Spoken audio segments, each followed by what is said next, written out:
Just a little. Oh, and I timed it perfect so that it's just waving just long enough and then swapping to the next one. Oh, that was perfect timing. It's so perfect where I just do this and then stop. And now it's going to wave. Oh, dude. Oh, I love this kind of stuff. This kind of stuff kills me. Greetings, mortals. Brimthen Barlow here, and we are about to do a Brimthen Babbles podcast. Brimthen Babbles is a segment of my Twitch channel that we dedicate to my favorite viewers, other streamers, or just interesting people that, you know, wanted to come on and talk about something cool and interesting. Anybody is welcome to kind of get in here and request to be on Babbles. Just have a good microphone, go to my Discord channel, and request on the request channel.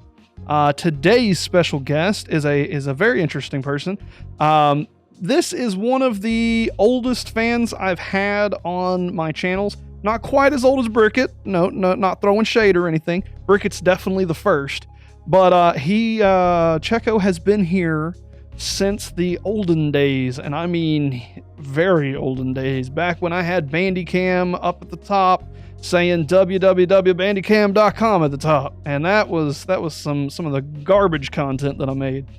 Chekko, welcome to the podcast, and tell us a little bit about yourself. Yo, what's up? Moi, c'est Chekko, Canadien, tout ça. Je vais parler en français juste pour confuse tout le monde, mais non, for real. I'm Chekko. That was French, by the way. I'm French-Canadian. I really don't know how to introduce myself.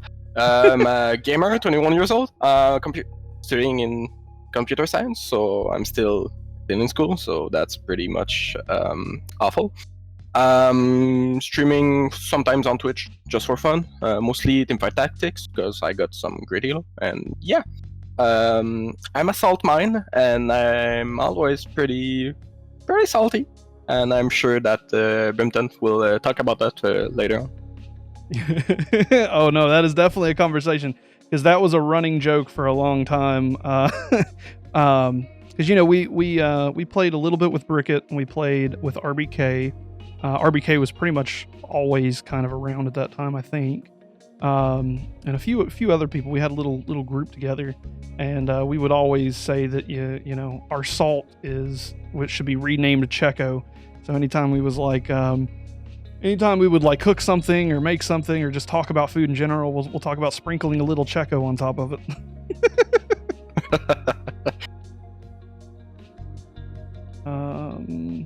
But yeah, I'm glad to see that you have started kind of streaming. I don't know. I've helped so many people recently because like I've helped, I don't know, almost 20 people now set up their streams and stuff. Have we sat down yet with yours? I think we did. We did not, but we did you not, okay. offered it. Yeah. So we're still scheduling on that. But I'm glad to see you're streaming. You've got a really good microphone, and I can't believe that it's a headset microphone because it's very clear on my end at the very least. Yeah, and the funny thing, it's actually the same headphone I had back then. So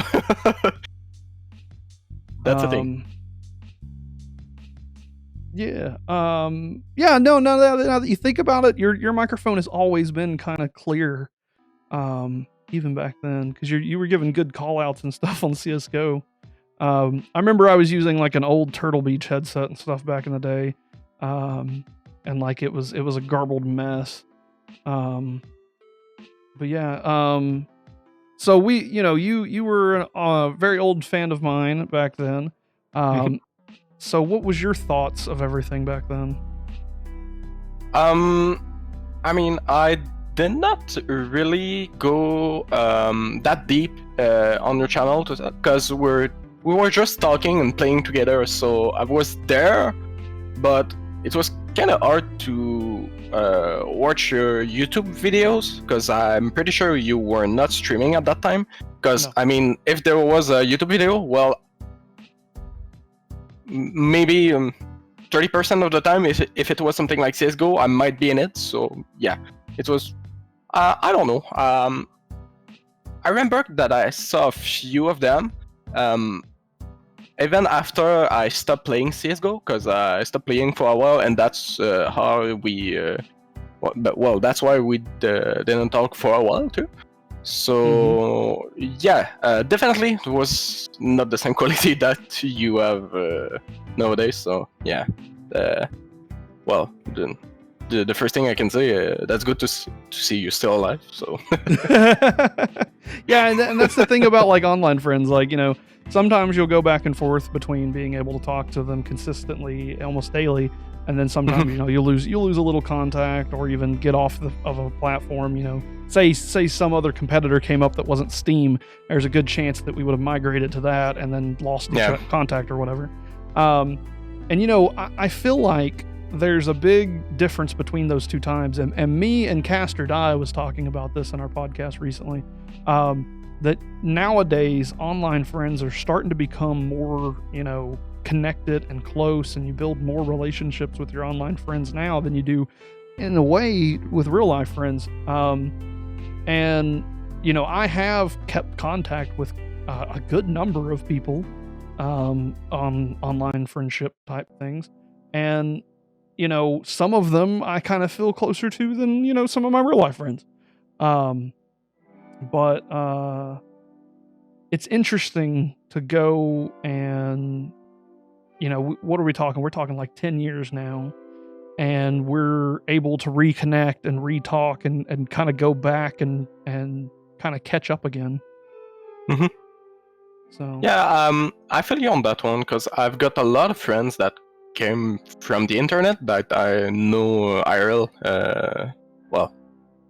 pretty much before COVID and all, but yeah, that can now or maybe closer, or that I can just visit once in a while.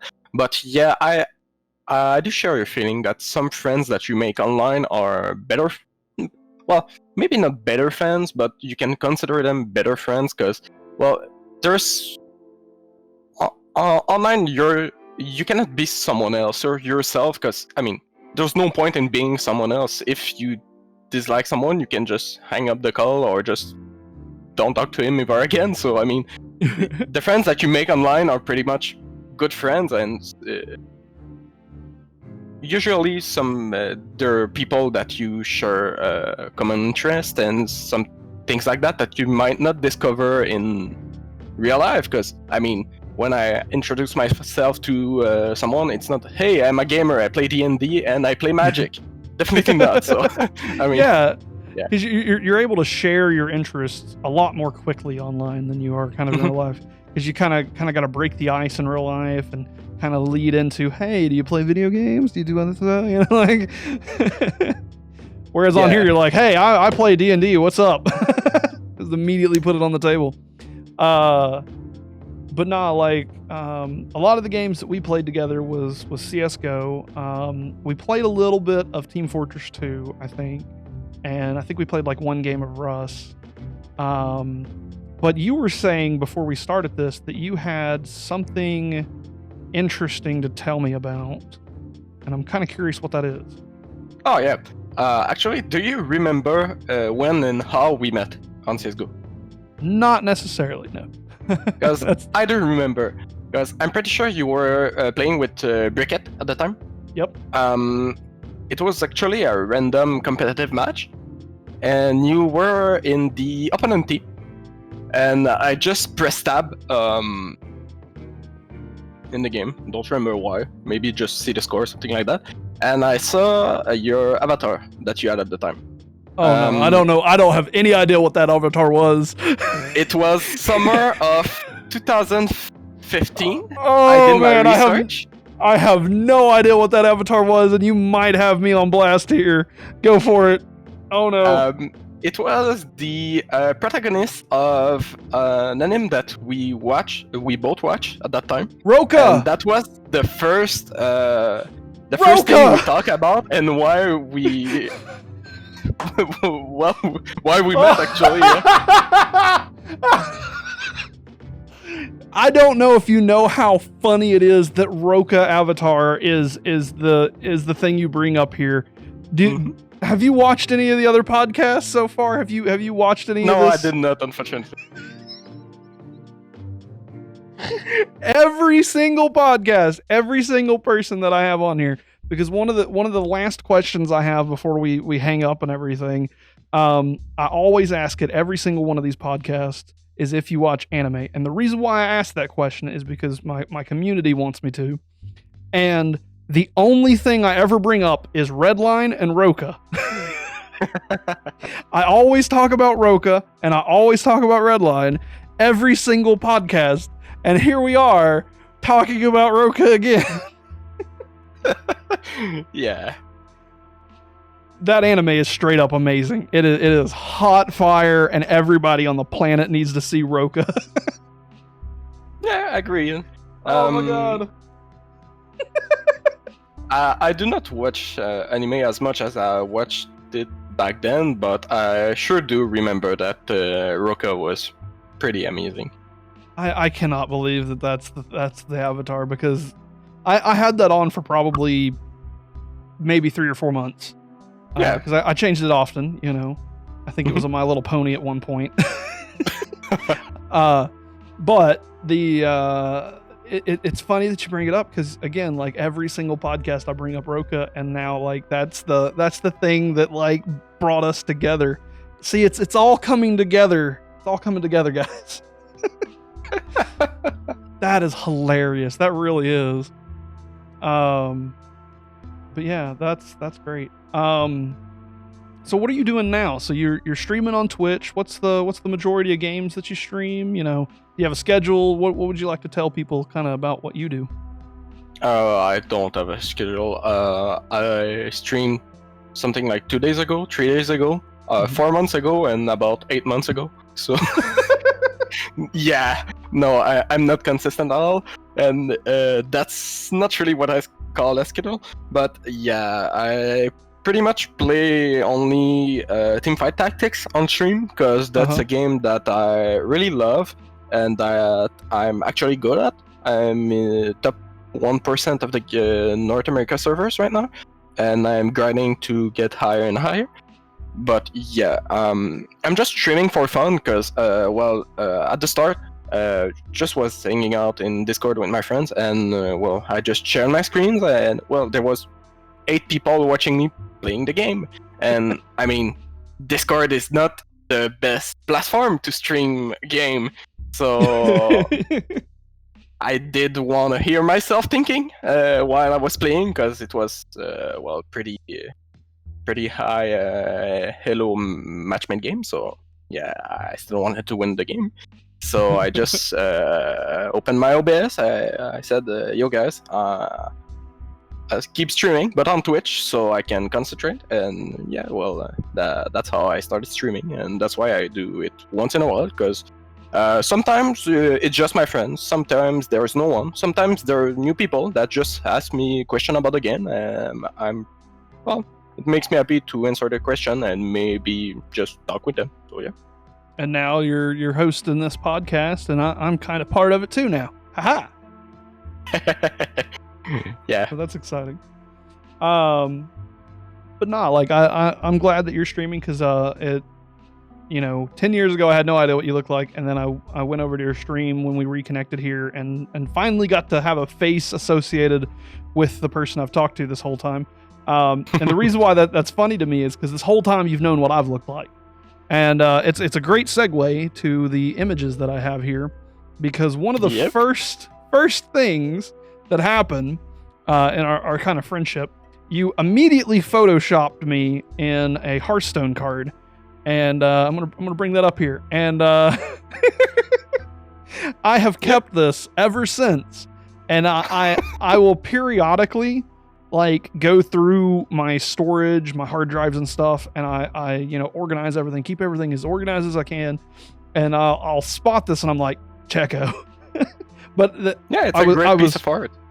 I was worried because my memory's not great, and that I might have had it mixed up with someone else, but I'm glad that I finally had confirmation at the end of the day that this was you. Because my brain's weird. I have weird memories and stuff. Like, I have to have a physical object to like really recall memories. Like if I had an anime that I really like, I'll forget about it in a year or two, and never be able to go back to it hardly without someone like jogging my memory. Unless I have a physical object that I can look at, then I can just like sit there and remember everything. So sometimes my memories get kind of jumbled up and whatnot, and I was a little worried about it not being yours, but at the end of the day it was, and that's awesome. And I've kept this kind of memento, and I've thought about you, Chekko, the whole time. So thankfully that was not misplaced memories. No, for sure, I did that one. Yeah. That's the summum of my artistic talents. Yep. Now a memory I did forget was the knife that I had. Now I don't know. Give me a little more story on it. I don't know if I gave you the knife later on, or if I kept the knife and ended up selling it, or what. I'm not 100% sure how it happened, but as I remember it, we were just hanging out, playing some CSGO, and I was ranting about the fact that the Huntsman knife, the Slaughter Huntsman knife was my favorite knife, because it was just released, and well, I thought it was pretty cool. And you just bought some cases and opened the specific knife, and I'm pretty sure we were... I don't know if it was a Discord call back then or something like that, but we were in voice chat, I'm pretty sure. And I think it was in-game voice chat, or it was over the Steam kind of voice chat. Maybe. I'm not sure. Honestly, I had so many voice chat services, so I don't remember. That might have been on TeamSpeak, Discord, Skype, or whatever. But yeah, that might also be the Steam one. Yeah. So yeah, you just unboxed it, and as we said previously, I was pretty salty back then, and you just renamed it Chico's Rage, and that was pretty funny, but for everyone but me. But still. And then I don't remember how much time passed, but one day you came to me and you say, "Yo, do you want a knife? I'm just gonna lend it to you." I said, "Sure." So I think I played with the knife for maybe 2 to 3 months, and when I was around about the breakpoint with CSGO, when I was gonna stop playing, I just give you back the knife, and pretty sure that's what happened, right. Or yeah, something like that's that. right. I did give you the knife because I remember selling the knife, and I remember giving you the knife, which is weird in my memory. But I think that's the most accurate one. Is I gave you the knife, and then 2 or 3 months later down the line, you ended up giving it back to me or something. I think you were talking about quitting the game or something. Yeah, probably. And then you gave it back to me, and then like I had it for probably 6 or 8 months after that, but I never used it. It was always like in my inventory. I didn't, because I had other knives. I had, at the time, I think a fade butterfly knife or something, and I ended up selling it because I wanted cash to buy other video games and stuff. So I ended up selling it to buy other games on my Steam account or whatever. But this is a good kind of segue into like talking about knives and stuff. My current CSGO knife that I have. And I do not plan on selling it ever. My account is completely private. I have I think it's either 90 or 95% fade Bowie knife that's stat tracked. I got it when it was really cheap on the market. It's my favorite knife. Fade is my favorite. I guess call it camo pattern or whatever. I can't think right now. But I love this knife. This is honestly my own personal dream knife, and it is gorgeous. There's no scratches on it. It's perfect factory new almost, and it's got that like perfect kind of purple at the tip there. I think it's probably 90% or it's close to 95. So I think 95 gets to like right here, but I'm not an expert on all that. I just know that this is my favorite knife, so I love this knife. It's so pretty. Back when you were watching me, this was the camera that I was playing on. It's an old Sony camera, and they still sell it at Walmart's today. It's like $200, and it's almost probably 15 years old now. Wait, it's still $200? It's still $200. They sell, or them like 180 or something or whatever. I saw it at Walmart like a month ago. I was like, holy cow, they're still selling this garbage. And there's the picture that we did. But let's see if you recognize any of this imagery that I'm pulling up on the stream here. Some of my older artwork and stuff for Dark Celtic Gaming, and see which ones you recognize. So that's the first one. And then I don't recognize this one actually. Okay, so here's the second one. This was an avatar for a while on the channel. Well, it was so small here. I did a lot of source filmmaker work. I think you had this one on your YouTube channel back then, but yeah. I do not remember anything else about it. Yeah, it was a bomber with Miami Knights. This was after I had lost my green plasma bomber that I had, and I was always using it, and then I ended up selling that because I constantly like sold hats and sold knives and that kind of stuff, and I ended up with like but bomber was my favorite, so I ended up with a green lightning or whatever it is bomber, and I just messed around in source filmmaker, and this was a lot of my art back in the day, and I thought it was important to have 1080p face cam let's play. So I like stuck those words on everything because I wanted everybody to know it was a 1080p face cam let's plays, even though it was a garbage webcam, garbage audio, garbage content.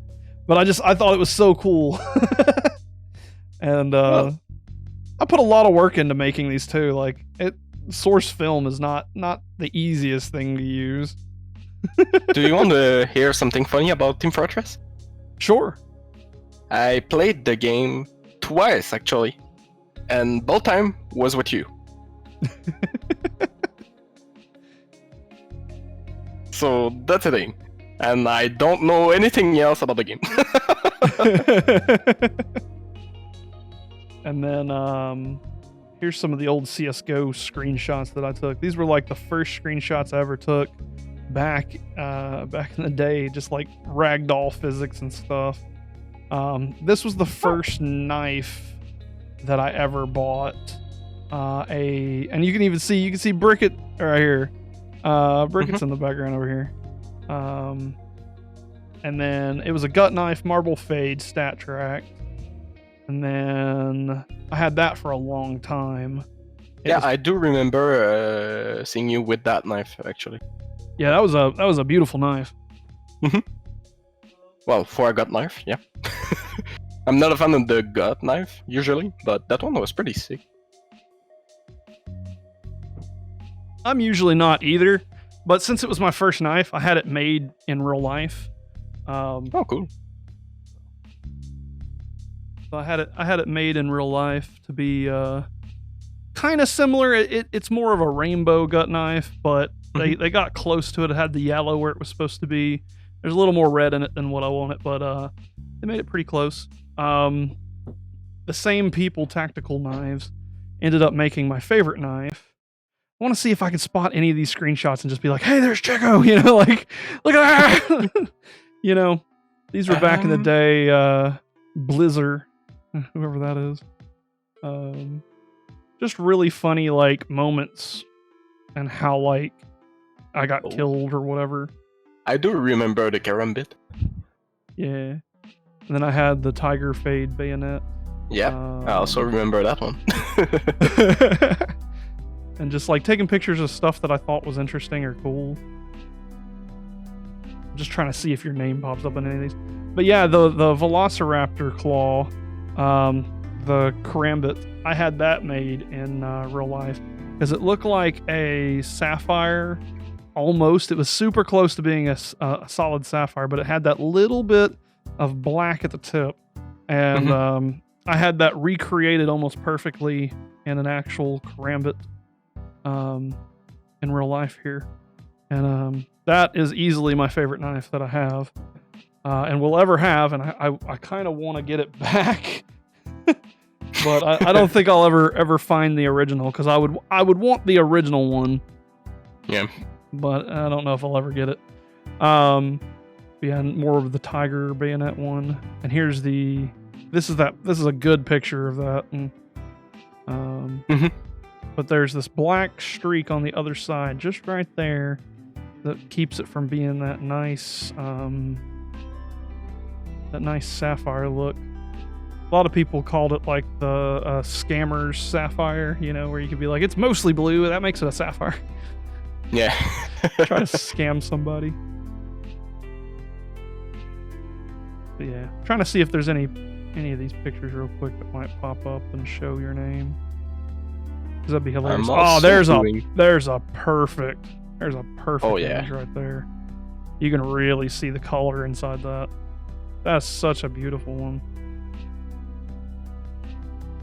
But yeah, karambits and sapphires were always my favorite. And then here's some images that I took of Chekko's rage. Because of course I took pictures of every knife that I owned.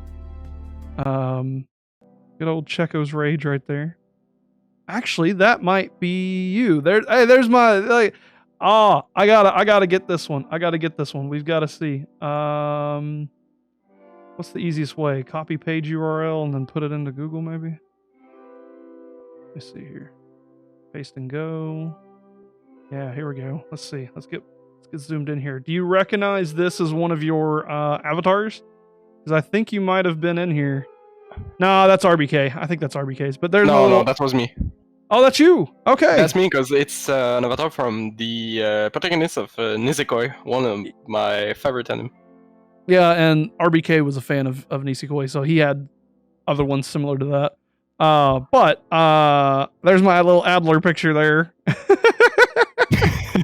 So we were there taking screenshots of Chekko's rage. But here's the I think it's called One Last Caress. Yeah, the fade butterfly knife that I had. Oh yeah, I loved that thing. Had just a little bit of purple on the top. I think it was a 70% or something. It's a real low percentage one. But had a lot of good expensive guns too.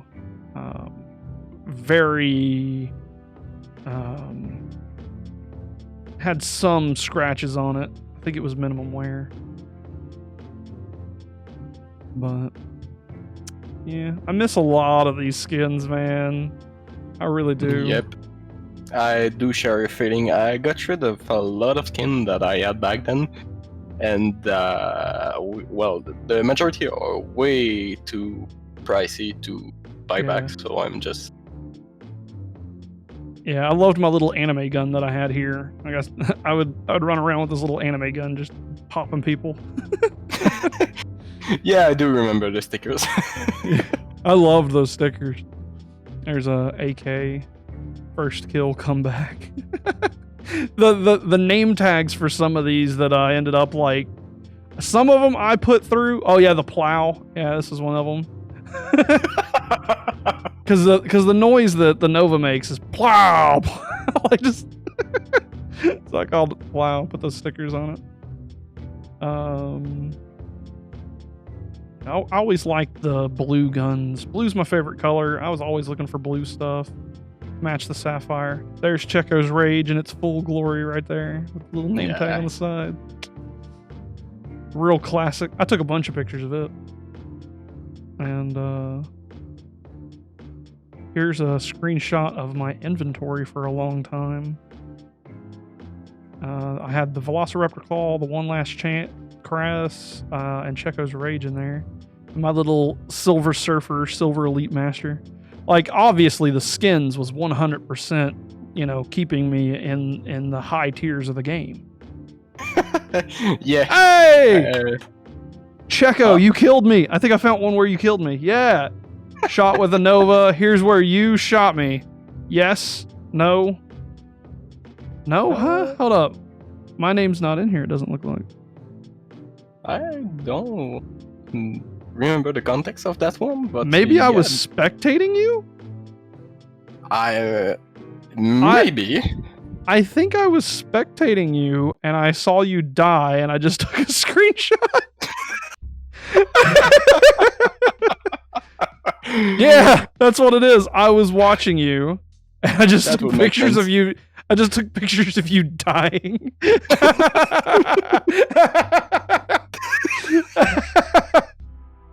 That's what I'm talking about. That's what real friends do right there, you know?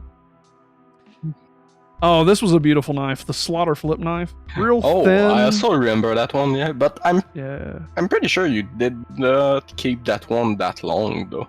No, I had it only for like maybe a couple of weeks or whatever. It was one of those flipped cells that I was doing. I didn't take a picture of every knife, just the ones that I kept longer than like a day or two. Yeah. But oh,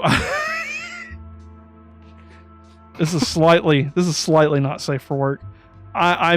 We made it our mission, me and you, and I think you'll remember this because I'm spectating you to get this anime one that looked like a butt or like an upskirt, like anime gun. This is you. I'm spectating you, and the back of your gun had that.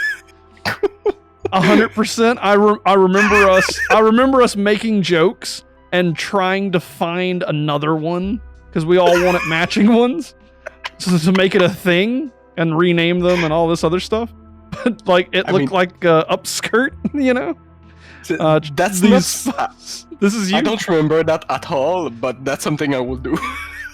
The 5.7 cami, like this is you holding it. The gun has a random pattern, and I do remember why we did not get another one in the end. Because they're so hard to find. It's such a very particular spot that the gun has to go on the pattern. And here's my Sapphire 5.7 that I use stickers to cover up the not Sapphire parts. You can't see it on that side, but on this side, I put the shroud sticker on the bottom here, and then I took the shroud sticker and I covered it in like the Cloud9 stickers to cover up the areas that didn't have sapphiring on it. Because the gun was beautiful when you was holding it. Like if you was holding it like this, it's clearly a Sapphire 5.7. That is clearly. You just see 1/5 of the gun, but yeah.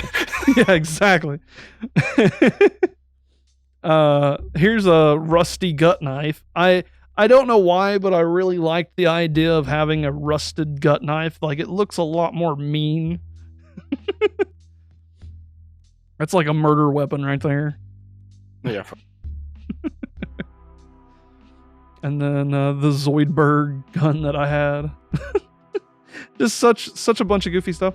Oh yeah, the shadow daggers. I had some crimson shadow daggers, which were so battle scarred, they didn't look like they had paint on them. They looked like they had blood on them, which made them very interesting to me.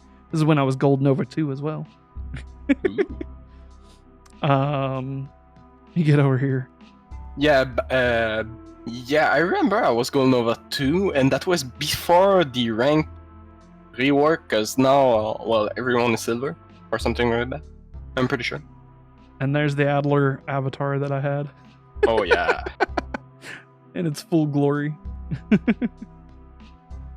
Oh, man. And do you remember when the R8 revolvers came out, and it was like pocket ops, and you were just the pocket op? Yeah, that was painful. You were just spamming them down the friggin' Dust 2's doorway. Yeah, and that was bad, but that was funny. Oh, it was a fun week. Like, that was just the funniest week. I even went up ranks because of the R8 revolver. I was just killing matches, man.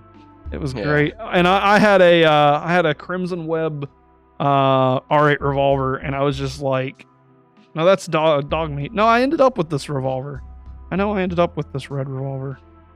I must have bought one after seeing it. That's why I sometimes screenshotted people's stuff and was like, I'm gonna go get that later, and I would go later and go buy it.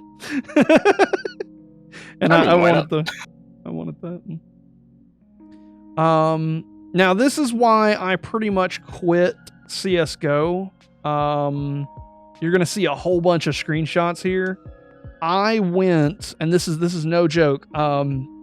They updated how you rank on there. Ah, yeah. And I played aggressively for the first month that was going on, or first few days even. And I was winning. I was winning matches. I won like I think 13 or 14 matches in a row, and I was ranking down. And I ranked down all the way to the lowest silver. I don't know if it's 1 or 5 or whatever. Silver, the lowest silver 1, I think it is. Pretty sure it's 1. And I mean, I was either second top frag or was top frag. Like, I think I lost 1 game out of like a whole bunch of them. But I was always top fragging or second fragging. And I was ranking down after like 13 wins or something. Like, I was getting 34 kills in a match, like aces. I was playing the best matches I had ever had on CSGO, and I ended up ranking down multiple times. And I have no idea how it happened, but as soon as I hit silver 1, I pretty much just gave up on the game. Like, I was done, because I went from gold, Nova, pushing whatever the next thing is, all the way down to the lowest silver, and I just stopped. I was done. It was too much for me just to see that like constant loss. Oh yeah, and this was during the season greetings thing too. This dude's name. Yeah, that was a thing. Yeah. Yeah. Then I had a case hardened bayonet because I was still doing skin tradings, you know, because I was making money off them and buying video games with them. Like, that was a great way to make money when you didn't have a weapon or didn't have a job or whatever. Here's the Bowie knife. I did something similar back then with Rust skins, actually. So yeah, I get where you're coming from. It was pretty profitable, not gonna lie. Yeah. This was one of my favorite USPS skins right here. I loved this kind of stuff. Oh, yeah. The skin goes off onto the suppressor and everything. And now it's common, but like back then it wasn't like as common. Yeah, it wasn't common at all. Yeah. So most skin were like 2 or 3 color maximum and pretty simple patterns. It was pretty disappointing. Not gonna lie. Trying to see if I spotted your name in any of these matches. I think that this time when I was going through these like downward spiral to silver 1, even though I was winning and top fragging like crazy, I mean, constant top frags and still dropping.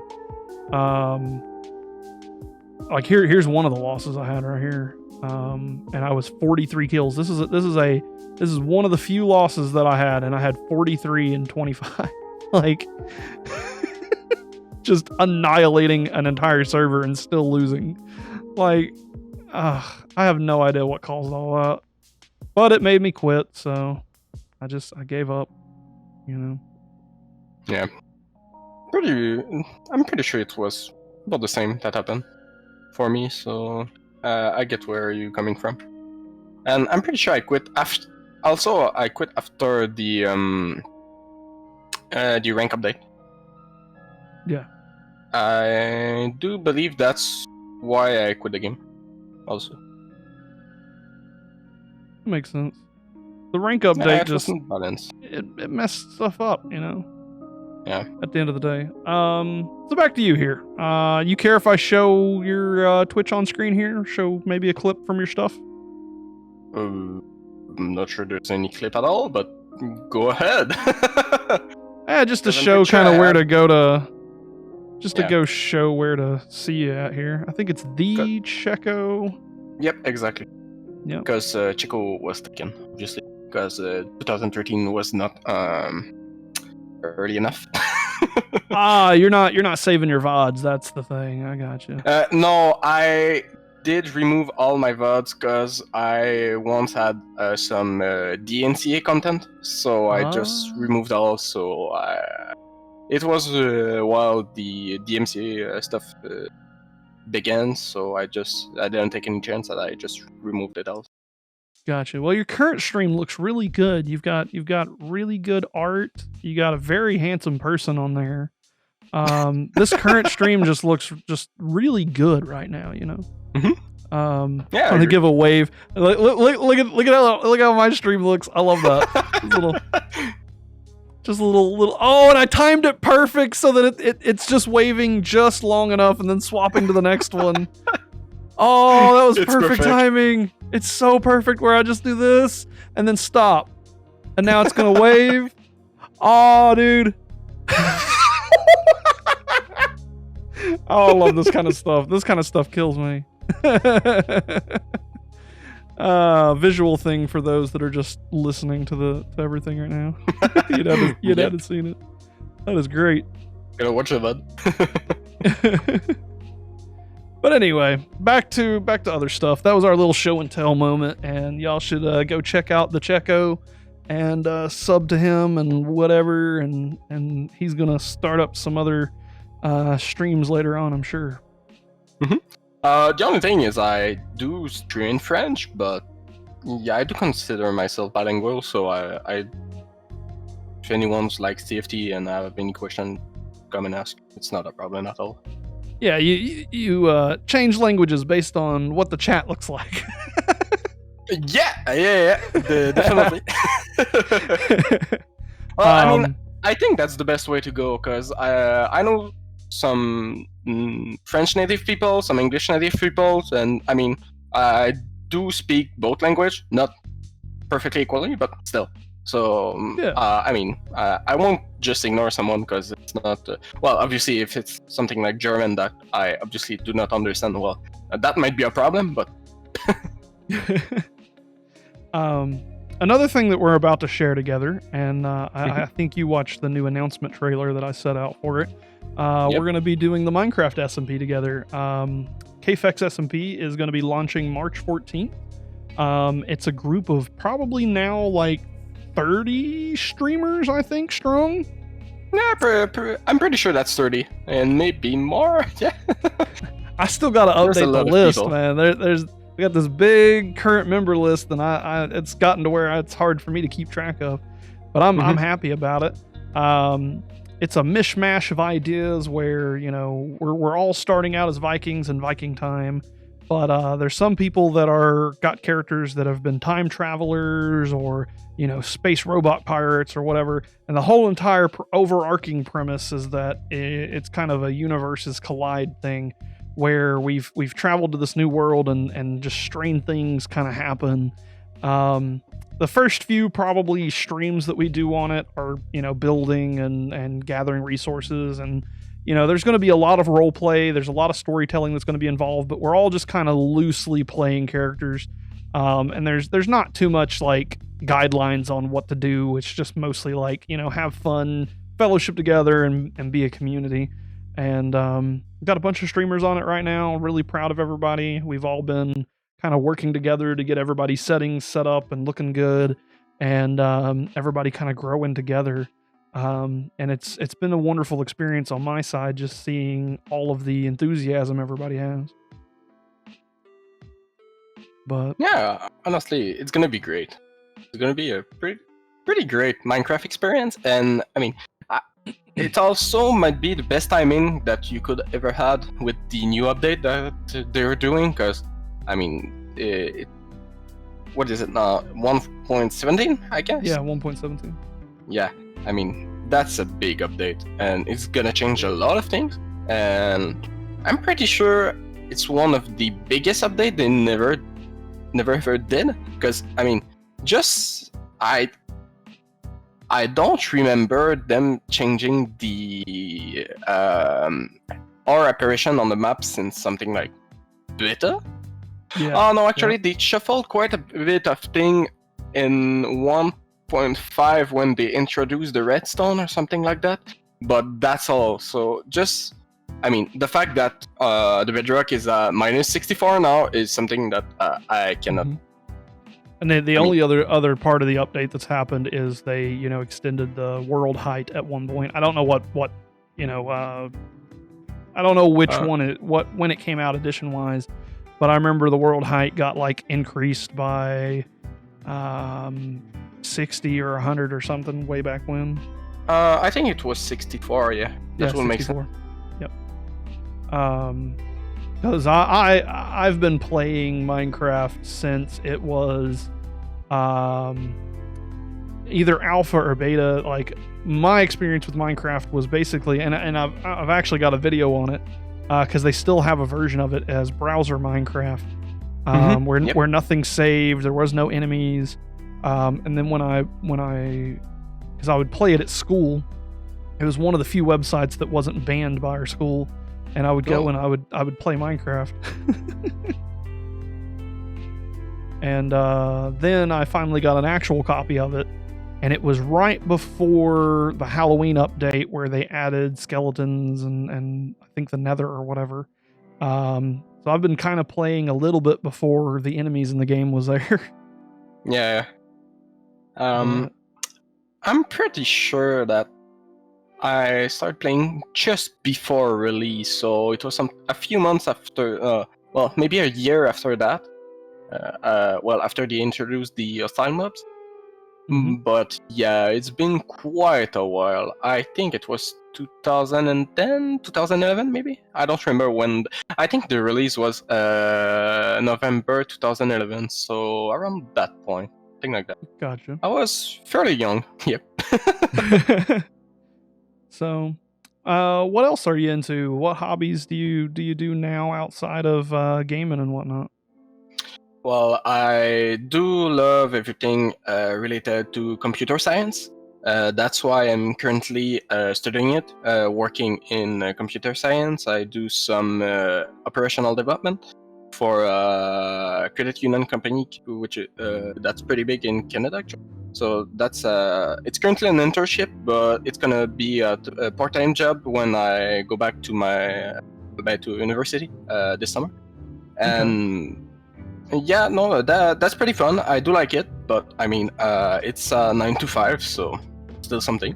Might one down the line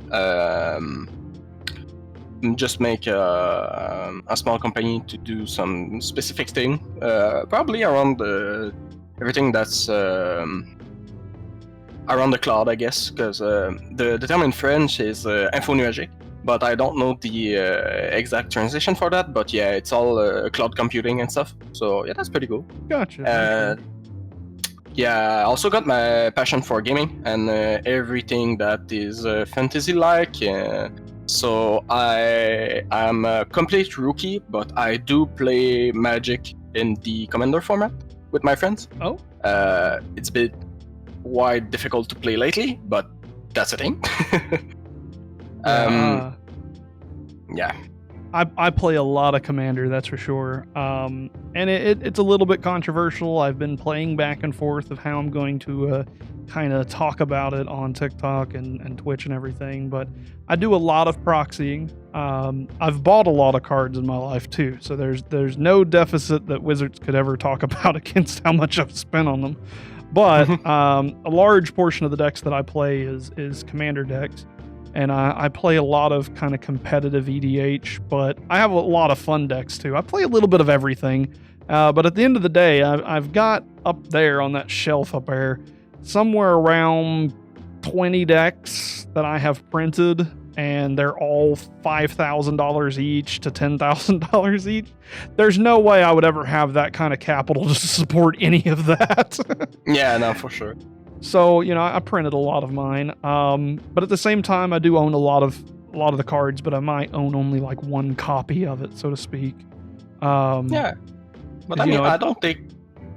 Yeah, go ahead. Sorry. I definitely don't have 25, dual colored lands and stuff like, so. Yeah, but I mean, in the end, if the people you're playing with do not have a problem against that, I mean. That's exactly it too, yeah. Yeah, I mean, I did not print any card yet, but for some specific things, I mean, I'm thinking about making some proxies, but I'm not sure. Like a deck I was thinking about was the basic Squirrel Nest and Earthcraft combo that I really want to do, but Earthcraft is now $150, something like that. Yeah. 3 years ago, when I was thinking about the deck, it was something like 60. But yeah, some things like that. That I do. I'm considering doing it. But I mean, I do not have any problem with it, and definitely Wizard are not having any problem with money. So I mean, you shouldn't have any Yeah. Shouldn't feel bad about it. No, and I really don't, because at the end of the day, I'm gonna do it anyway. But my stance on proxies is, if you want to, go for it, but make sure they don't look like real cards. Never print the cards as genuine fakes. Like, none of those cards up there could ever pass for a real card. There's no way I could take it and hand it to somebody and be like, this is this. Give me $1. Like, it's not possible. All of them are printer paper with a land behind them. Like, nobody's going to be fooled by this. So, like, make sure your proxies are clearly not real cards. And because that's the real kind of malice that's behind proxying at the end of the day. For what I do, I don't take them into card shops. I don't take them to a tournament. I don't do anything like that. It's just me and a few of my friends sitting around and playing them. And I might play them on stream and whatnot. I might do more with them. But, at the end of the day, like, they're not harming anybody. And that's the real trick there is the proxies harming people? That's the real question that I ask usually, if it's okay or not. Yeah, so that's how most things should be. Yeah, if you play with it, there's no problem. But for sure, don't go ahead and trade proxies. That's against the whole thing. Yeah. Yeah. I get the point that you might want to do that for some cards. Like my example was Earthcraft. Apparently, TMA have 3 laying around. So just DM me and I send you my. But no, seriously. I do not have any problem with proxies, but if you try to trade a proxy to make profit or get a real card, that's obviously a problem. Scamming. So yeah, that's a problem. But I'm against proxies, meh. I'm against all forms of scams. I don't care what it is. I hate scams and stuff. Mm-hmm. Which is a good segue for the thing we talked about before, but we decided not to talk about. But one of the other things that I do is get kind of custom made proxies done too, which are like, this is Rowan Orzora from One Piece.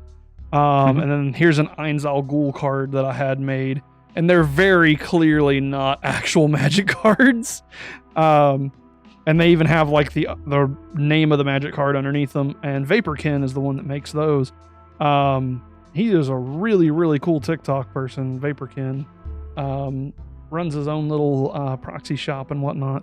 Does some really good work. But we'll hopefully have him on the podcast sometime.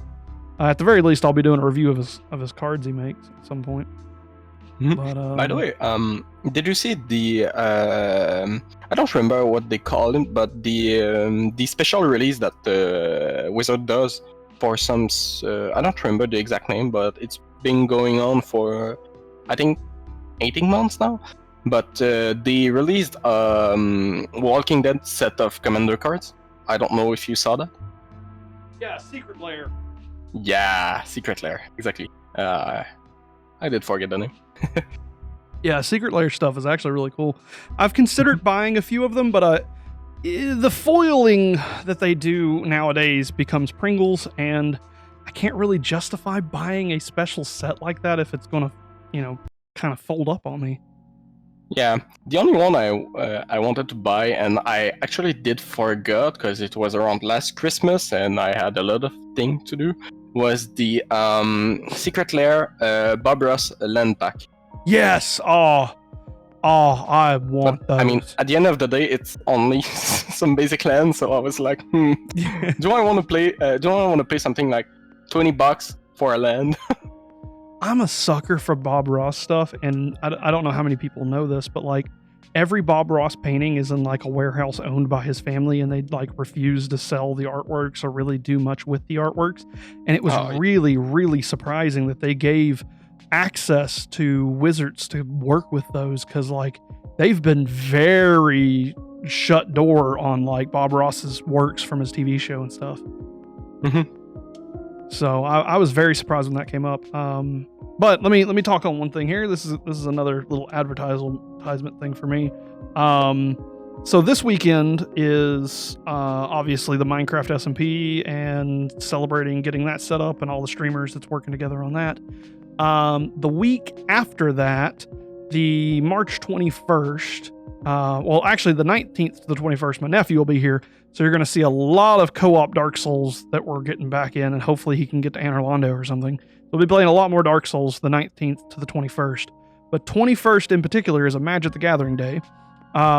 Magic came out with a set, and I had to buy cards. And this is why I say, like, Wizards is not losing money off of me when I proxy.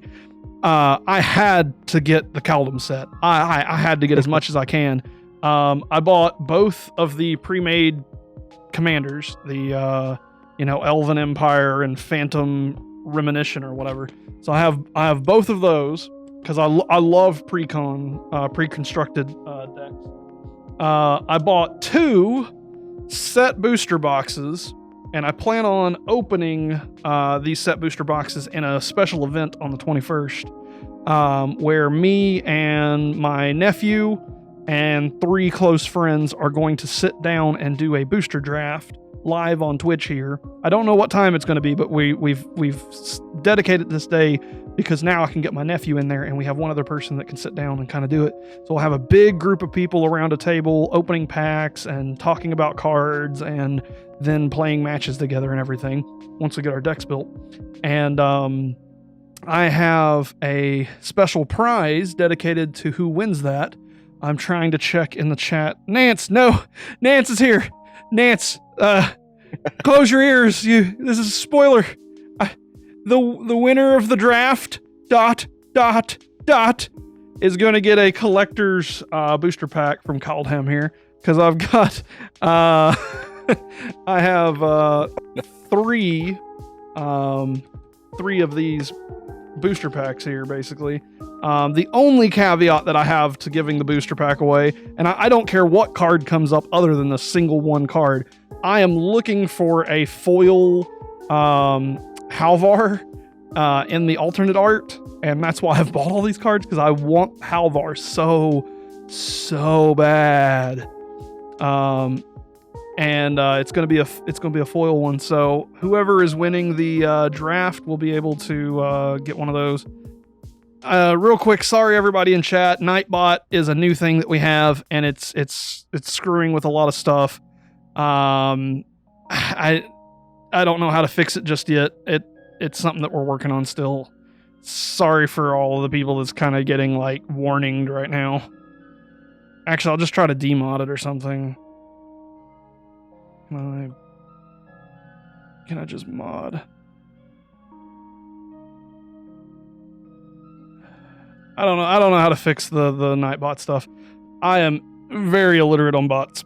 But anyway, March 21st, big old booster draft with a whole bunch of my friends. Whoever wins gets that, and we are going to stream it all live on Twitch, so I'm really excited.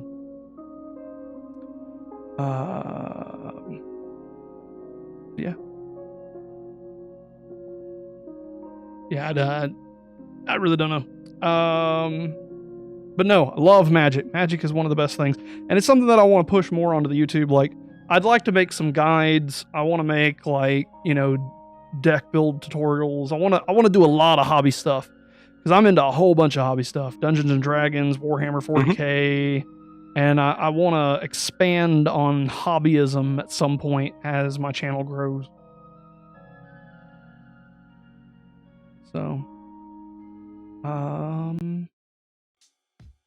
yeah. Anything else you want to talk about on that?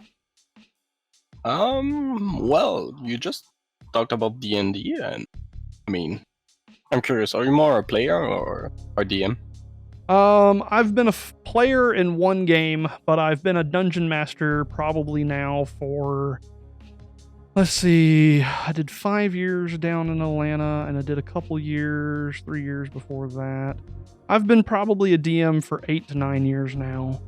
I've done online dungeon mastering over like Skype.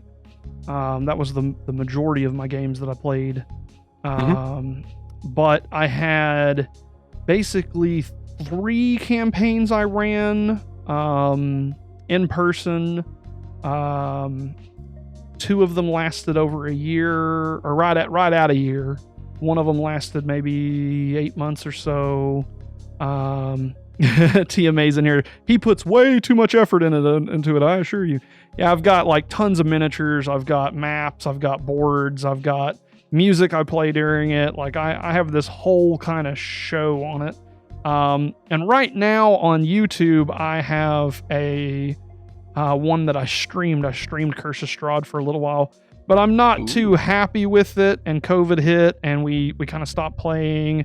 And I'm either going to restart that or start my own campaign because I want to do some more work on my homebrew campaign that I had from a long time ago. So one of these days, I'm going to probably sit down and homebrew more, make something that's more my own style. But yeah, I've played a lot of D&D, but mostly as a forever DM, so to speak. Oh, that's cool. So I mean, when you were mentioning the YouTube videos on D&D, I was like, gonna watch that. Oh, it's Curse of Strahd. I won't. I'm not gonna spoil myself. I'm currently playing Curse of Strahd campaign right now. So where you at in it? I mean, it's a little bit complicated because it's a game with all people from university that I just met something like 8 months ago. And basically, we have one DM and 11 players splitted in 4 groups in the same universe in the Barovia Valley. So yeah. Yeah, that's a lot going on. I would never do 11 players. I've got 2 characters in the campaigns because we did a module called Mulvain Manor just before we launched Curse of Strahd, and it was like, yo, you can bring your character that you made for this campaign into the universe and just put it there as an NPC. But in the end, yo, do you want to play this character again? I was like, yep. Yeah. It's basically that specific character was a grung. I don't know if you know what the grungs are. It's the humanoid frog race that you... Yes, I know what you're talking about. And that's way further than the groups that I had got to. But we're playing very slow and going through each area kind of in its own way and a lot of detail, so to speak. So it takes us a little longer on our stuff. But you're definitely further in. You're into the swamp area type thing with the toads. Oh, no. I'm not in the swamp area, actually, because my character is drunk. So it's the race. It's something that they made, well, not official, but they made the stats in a one-shot, something like 20 years ago, called One Grung Above, where all the players were grungs. So I'm basically a frog with a trident that is a Cleric of Tempest that just... shoot lightning, and it's called Pepe. So it's basically the meme where it's Pepe the Frog with a fork and the So we got a couple. It's so overpowered, but it's ridiculous, and he's just greedy. He wants to eat all the loot, and yeah, it's just a fun time. Yeah. So I got a question from chat here. Chekko. TMA is a huge fan of modules and wants to know what your thoughts on it is. I'm not. I do not know enough about modules to have any thoughts on it because I'm not. I'm quite a new D&D player. Not gonna lie. I've been playing for around a year now because the first time I played, I was something like 10 years old, and it was more one shot than anything. And I just restarted playing on Roll20 quite recently. So I don't really know all the official content and modules and all that. But from what I've seen, I've watched a lot of content and was there when my friends were running also another module called Moon over Greymore. Greymore. Yeah. And I mean, it's not bad. I do like it a lot. The same for Curse of Strahd actually, but I don't know. I usually prefer homebrew content because the DM is more. I don't know how to say that in English actually, but The DM, Comfortable. yeah, more comfortable. Yeah, it's not exactly what I was looking for, but yeah, that also works. Yeah, more comfortable with the campaign, and well, pretty much what happens, and it's less stressful for the DM because I've got some DM that were really stressed out for no reason, really, because I mean, you're playing D&D with a beer in your hand, and you're just having a great time. So I mean, Yeah. I played a lot of modules with TMA here, and I was doing a lot of modules in the real life side of things just because it is a lot more easier, and the ability to kind of put more time into setting up stuff, building environments and planning out the night and that kind of thing. For me, the way that I like to explain modules is a module's like reading a book. There's a lot more detail. There's a lot more kind of canonicity to it. It's actual Dungeons and Dragons lore built in an actual Dungeons and Dragons location. So just kind of like a book. Whereas with a homebrew, it's more like watching a movie because it's a lot more scripted and kind of planned out by the DM, and it's a little more kind of rigid. It's easier to get off of track on a homebrew. yeah.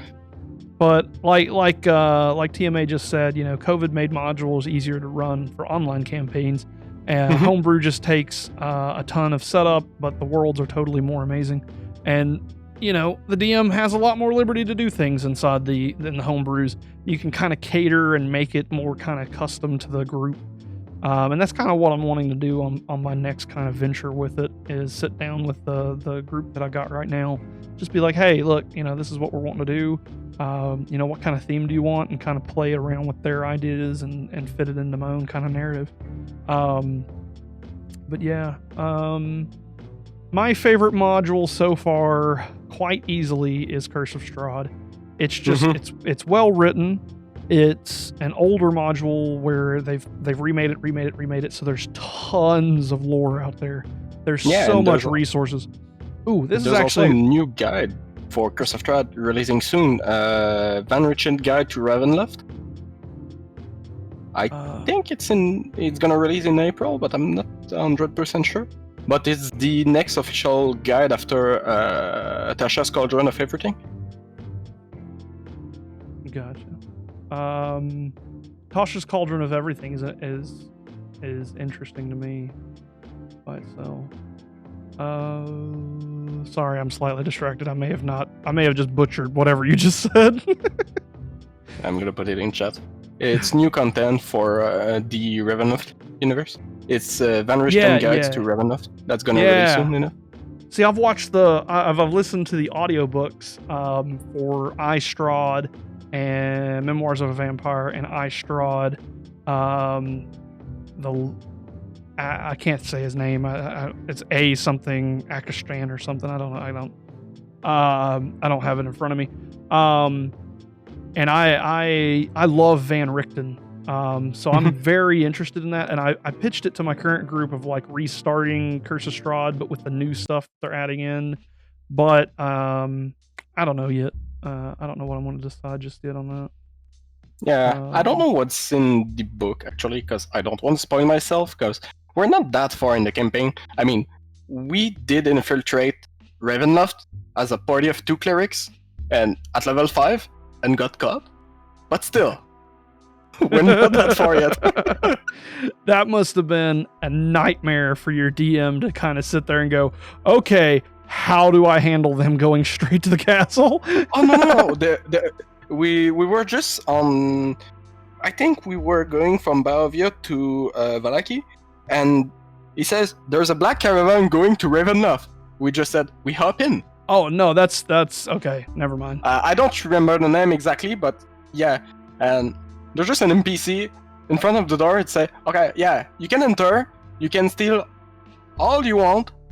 If you can go out, well, if you can go back alive from here, well, you keep it. Okay, yeah. Mm-hmm. Well, TLDR, that did not went well, but yeah. I mean, we rolled pretty high, but still. Not to kind of spoil the immersion, but that's what you were supposed to do. For real? Yeah, that I'm not sure that's what you're supposed to do with a party of 2, but still. That's the thing. I mean, going into the black. Oh yeah. Yeah, gosh, I want to say chariot. I don't know why. I'm trying to bring something up here because I'm struggling bringing it up. I'm gonna send it to myself here because it's something I want to show TMA as well. And anybody that likes Curse of Strahd, I posted it on Reddit a long while ago. But I don't know how many people like of my community and everything kind of saw it, but it's definitely something that like I want to talk on stream where we're I want to show on stream since we're talking about Curse of Strahd and everything. So let me open this up and grab it.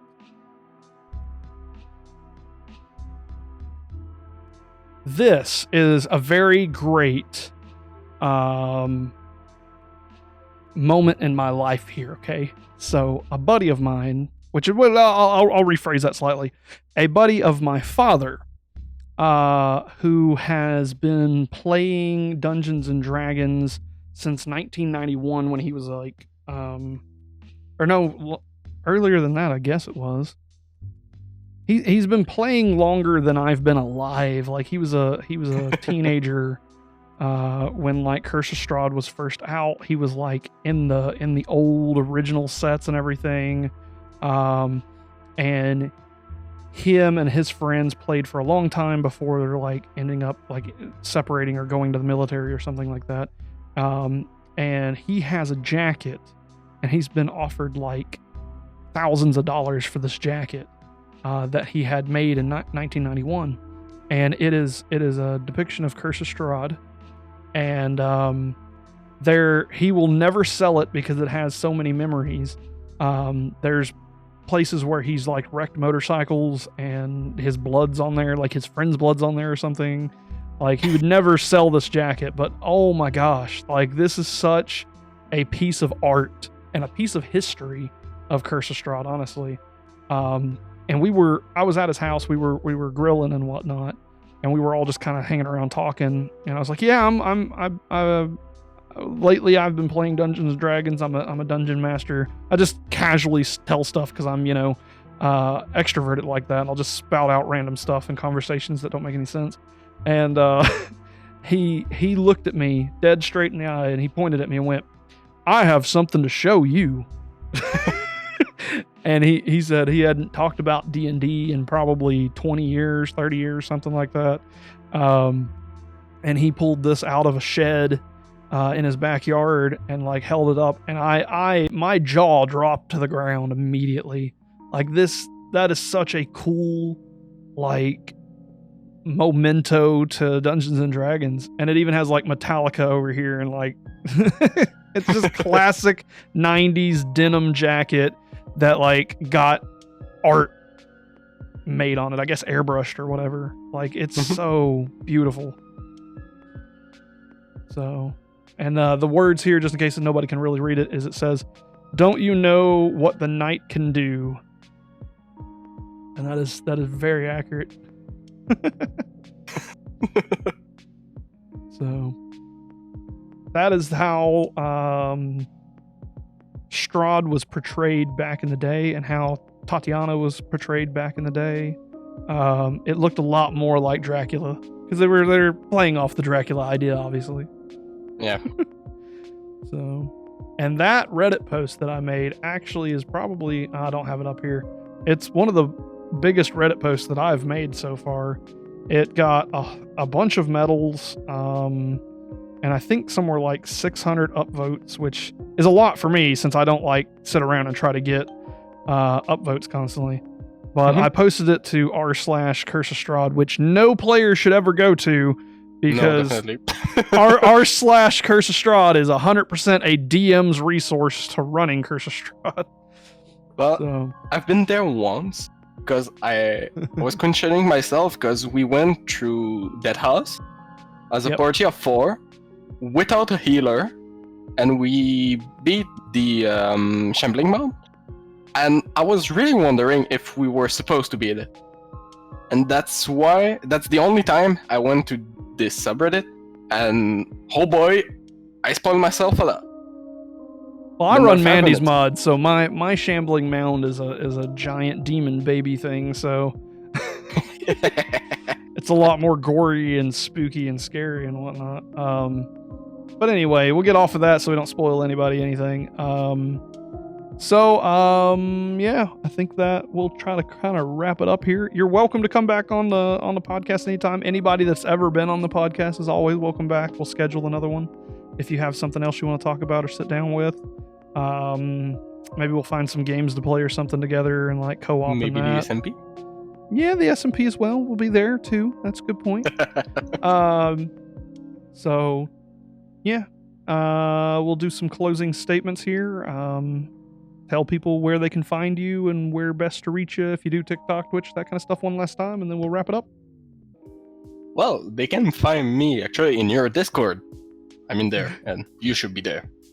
I'm definitely there. I'm very active. Oh, yeah. Well, I hope so. But so yeah, I should be around for the Cafe SMP. I should be there Sunday for the lunch. So might be around in voice chat and things like that. I'm not sure if I'm gonna stream it yet, because that's not really what I do and not in the same language that I usually stream. But still, we'll see. Maybe not. I'd prefer you to, just to have more content, because like what I'm hoping to do with it is to be able to go to one of our streamers' page and like basically get a clip off of it and be able to, you know, kind of recount the history of the server as it's went on and kind of make history videos. You know, on the first day when we landed on the shore, you know, that kind of stuff. But yeah, check out the Chekko on Twitch. Have some conversations with them on our Discord. A reminder that if anybody wants to join this podcast, it is open to anybody with a good mic and has a story to tell. Feel free to request that on our Discord and little request area. We're still taking other streamers on the SMP. Anybody that's over 18 with a good mic or is a streamer. We're mostly looking for streamers. Yeah, and we'll probably have more community stuff to do in the future as I develop the channel and get even stronger.